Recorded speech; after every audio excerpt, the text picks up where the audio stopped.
Halo, Assalamualaikum sahabat mahasiswa. Ketemu kembali dengan saya, Latifah.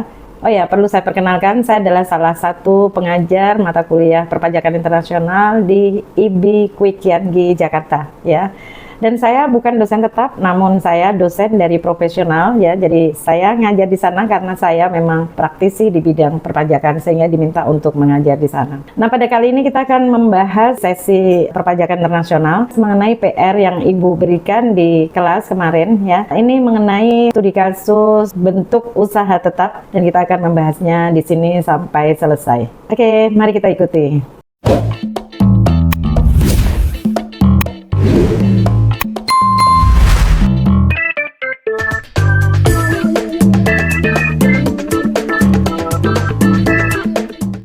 Sahabat mahasiswa, pada sesi ke-10 kemarin pembahasan kita mengenai bentuk usaha tetap, Ibu memberikan PR mengenai bagaimana cara menghitung laba rugi bentuk usaha tetap di Indonesia, kemudian mengenai pajak terhutang dan perlakuan laba bentuk usaha tersebut di Indonesia. Ya, mari kita ikuti. Pertama kita perhatikan soalnya. PT Tokusa Indonesia merupakan bentuk usaha tetap dari perusahaan yang berdiri dan berkedudukan di Tokyo, yaitu Tokusa Corporation. Nah, BUT ini mulai beroperasi di Indonesia mulai awal tahun 2009. Bergerak dalam bidang perdagangan barang yang diproduksi dan diperoleh dari kantor pusat Tokyo, Jepang. Nah, berikut adalah beberapa penghasilan dan biaya yang dikeluarkan oleh bentuk usaha tetap Tokusa Indonesia selama tahun 2021. Kita perhatikan di sini ada beberapa penghasilan, ya, ada penjualan barang dagang oleh Tokusa Indonesia, kemudian penjualan kantor pusat langsung pada pembeli di Indonesia 3 miliar, kemudian ada penghasilan sewa gedung milik Tokusa Indonesia 1,2 M. Lalu penghasilan bunga deposito dari Bank Mandiri 50 juta. Nah, dari penghasilan ini kita harus melakukan analisa, ya, mana yang boleh masuk dalam penghasilan dan mana yang tidak. Kemudian selanjutnya data mengenai biaya. Yang pertama adalah biaya operasional total di Indonesia sebesar 395 miliar. Kemudian biaya royalti kepada kantor pusat Tokusa Corporation karena penggunaan hak sebesar 500 juta. Lalu biaya administrasi kantor pusat Tokyo sehubungan dengan usaha atau kegiatan BUT ini sebesar 110 juta. Kemudian biaya royalti kepada PT Merdeka di Indonesia 80 juta, biaya bunga pinjaman sebesar 50 juta, kemudian biaya yang dikeluarkan sehubungan dengan penjualan barang dagang langsung kantor pusat ke pembeli di Indonesia 50 juta, bunga pinjaman kepada Tokusa Corporation atas pinjaman yang dilakukan kepada kantor pusat sebesar 1,5 M, dan biaya bunga pinjaman kepada Bank of Tokyo di Tokyo sebesar 150 juta. Nah, dari soal ini kemudian diminta hitunglah laba rugi BUT Tokusa Indonesia tahun 2021. Yang kedua adalah hitunglah PPh terhutang atas laba tahun 2021 tersebut dan bagaimana perlakuan atas laba yang diterima oleh Tokusa Indonesia. Sahabat mahasiswa, mari kita menyelesaikan soal ini untuk bisa menjawab pertanyaan A, B, dan C. Pertama, mula-mula kita bentuk laporan keuangan seperti format yang sesuai dengan standar akuntansi keuangan. Baris pertama adalah kita menyebutkan nama perusahaan, ya, Tokusa Corporation Indonesia dalam kurung BUT. Kemudian baris kedua adalah nama laporan. Laporannya adalah laporan laba rugi fiskal. Lalu yang ketiga adalah merujuk pada periode pelaporan, ya, untuk tahun yang berakhir Desember tanggal 31 Desember 2021. Nah, penghasilan ini kita ambilkan dari penjualan barang dagang oleh Tokusa Indonesia sebesar 545 miliar. Ini kita ketahui dari soal, ya, 545. Kemudian penjualan kantor pusat langsung kepada pembeli di Indonesia 3 miliar. Lalu penghasilan sewa gedung ini tidak dimasukkan dalam penghasilan BUT, juga penghasilan bunga deposito dari Bank Mandiri, ya. Sehingga total penghasilan dari Tokusha Corporation ini adalah sebesar 548 miliar. Ini caranya adalah dari penjumlahan antara penjualan barang dagang dan penjualan dari kantor pusat. Ya, setelah penghasilan, lalu kita kurangkan dengan seluruh biaya-biaya yang terjadi. Kita juga perlu menganalisa biaya mana yang tidak boleh dibebankan di Indonesia. Ya, pertama tentu biaya operasional dalam rangka untuk 3M, 3M untuk mendapatkan, untuk menagih, dan untuk memelihara pendapatan tersebut. Itu bunyi dalam undang-undang ya. Jadi biaya 3M-nya di Indonesia total 395, ini dari soal ya. Total biaya operasi di Indonesia. Kemudian yang kedua adalah biaya administrasi kantor pusat Tokyo Corporation. Ini angkanya kita ambilkan dari sini. Nah, yang kedua ini tidak boleh dibebankan di Indonesia ya. Jadi biaya royalti kepada kantor pusat Tokusha Corporation karena penggunaan hak ini tidak boleh dibebankan di Indonesia. Nah, biaya administrasi kantor pusat Tokyo ini nanti juga ada batas maksimal. Oke, kita masukkan dulu 110 juta. Kemudian yang ketiga adalah biaya royalti kepada PT Merdeka, ini Indonesia ya, ini karena terjadi di Indonesia maka ini menjadi beban di Indonesia. Lalu biaya bunga pinjaman ini di Indonesia jadi boleh dibebankan. Kemudian biaya penjualan langsung ini 1,5 M juga boleh dibebankan, bisa dibebankan. Kemudian yang terakhir adalah biaya bunga pinjaman dari Bank of Tokyo. Biaya bunga pinjamannya 100 juta ya, 100 juta. Oke. Nah, sehingga dari sini kemudian kita jumlahkan biayanya sehingga total biaya adalah merupakan penjumlahan dari semua biaya yang terjadi. Nah, kita jumlahkan begitu sehingga total biayanya adalah 396 miliar 840 juta rupiah. Jadi ini bisa menjawab jawaban yang A. Tadi kan pertanyaannya hitunglah laba rugi BUT Tokusha Indonesia tahun 2021. Nah, karena ini penghasilannya lebih besar dari total biaya, maka dinamakan laba. Ya, kalau biaya lebih besar dari penghasilan, maka dikatakan rugi. Nah, ini karena penghasilannya lebih besar, maka dinamakan laba BUT Tokusha Indonesia, yaitu sebesar pengurangan atas total penghasilan dengan total biaya. Ketemu angka 151 miliar 160 juta rupiah. Nah, selanjutnya untuk bisa menjawab hitunglah berapa PPh terutang atas laba ini. Ya, kita menghitung PPh terhutangnya. PPh terhutang itu rumusnya adalah PKP fiskal, laba fiskal. PKP itu adalah penghasilan kena pajak atas laba fiskal dikurangi dengan kompensasi rugi tahun sebelumnya ya. Nah, ini lalu dikalikan dengan tarif tentunya. Nah, untuk menghitung penghasilan kena pajaknya ini karena tidak disebutkan ada kompensasi kerugian tahun sebelumnya, maka dianggap kompensasi rugi tahun sebelumnya adalah 0 ya. Tahun sebelumnya berarti laba. Nah, sehingga penghasilan kena pajaknya adalah merupakan penghasilan neto atau laba fiskal. Apa bedanya antara laba komersial dengan laba fiskal?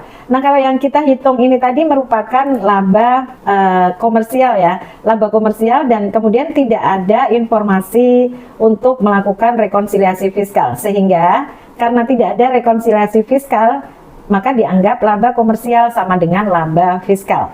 Nah, rekonsiliasi ini terjadi kalau terjadi perbedaan metode antara laba komersial dengan laba fiskal. Laba komersial ini didapatkan dari penghitungan laba berdasarkan standar akuntansi keuangan.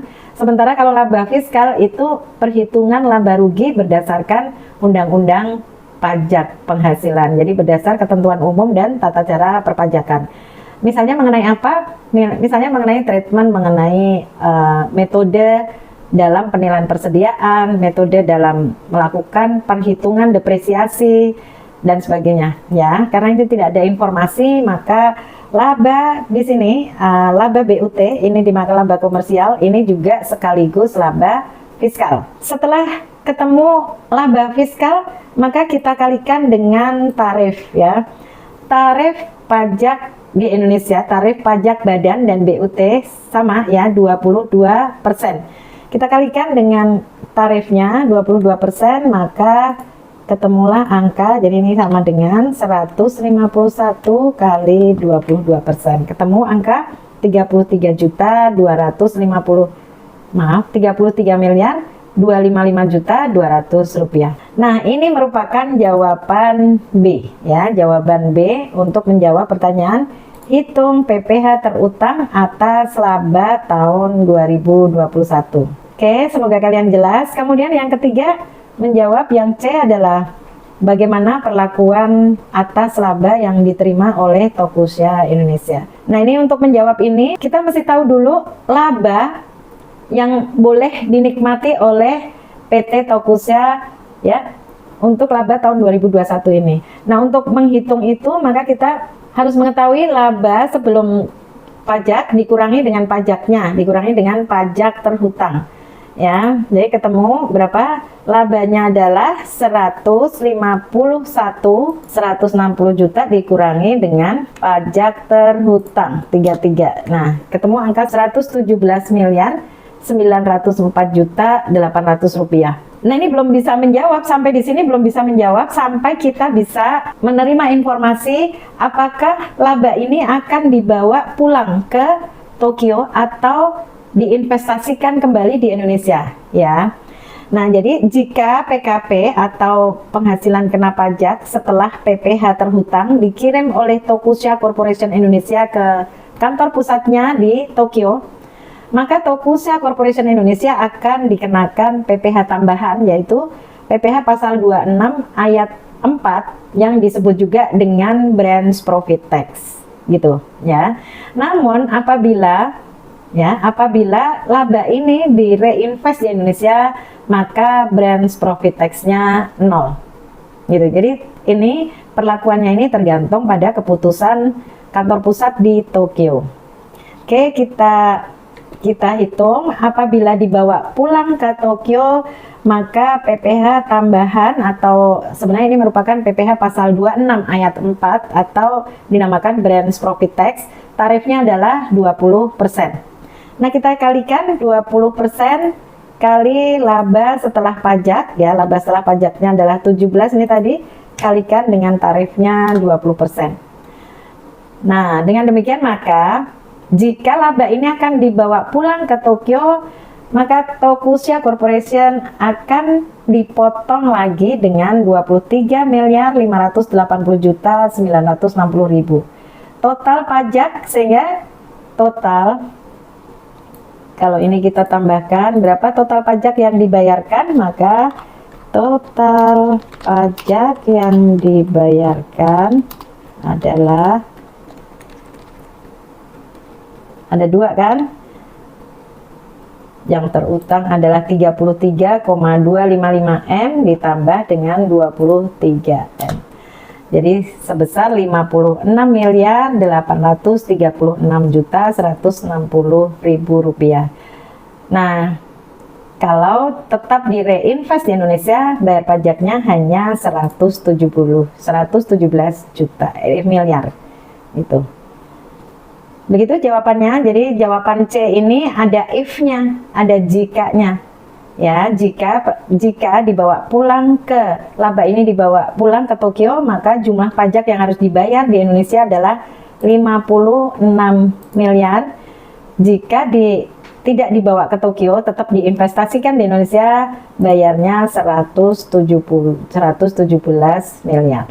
Nah, sahabat mahasiswa, coba perhatikan di sini, karena di komponen biaya tadi kan ada namanya biaya administrasi kantor pusat Tokyo Corporation sehubungan dengan usaha atau kegiatan BUT ya, besarannya adalah 110 juta rupiah.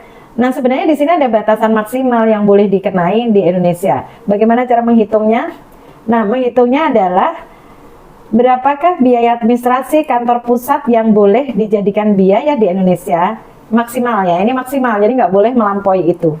Rumusnya adalah peredaran usaha BUT di Indonesia dibagi peredaran usaha perusahaan di seluruh dunia dikalikan dengan biaya administrasi kantor pusat.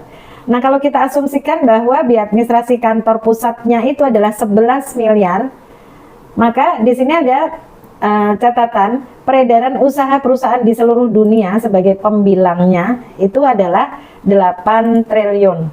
Nah, kita masukkan di rumus ini berapa jumlah maksimal yang boleh dibebankan di Indonesia.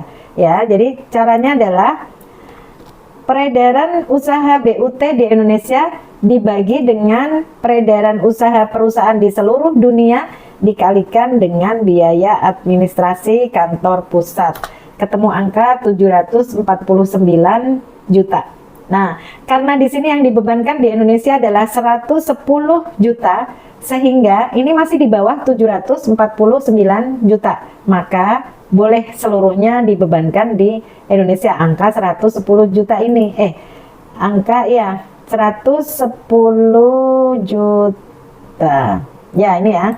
110 juta seluruhnya boleh, karena maksimal dari perhitungan ini tadi, maksimal yang boleh dibebankan di Indonesia adalah 749 juta. Nah, apabila tadi di soal itu biaya administrasi kantor pusat yang dibebankan di Indonesia adalah 800 juta misalnya, maka yang boleh masuk dalam laporan laba rugi hanya 749 juta 375.000. Gitu loh maksudnya ya. Mudah-mudahan kalian paham dengan ini semua. Jadi ini adalah cara menghitung biaya administrasi kantor pusat Tokyo yang boleh dijadikan biaya di Indonesia. Baik sahabat mahasiswa, demikian tadi penyelesaian atas soal pajak internasional bentuk usaha tetap yang Ibu berikan dalam bentuk PR kemarin, dan mudah-mudahan dengan cara menyelesaikannya yang telah Ibu bimbing pada sesi kali ini, kalian mendapatkan gambaran yang lebih jelas, lebih lengkap mengenai bentuk usaha tetap. Terima kasih atas perhatiannya dan sudah menyimak dari awal hingga akhir sesi kali ini, dan semoga kita masih akan bertemu di sesi perpajakan internasional berikutnya. Assalamualaikum.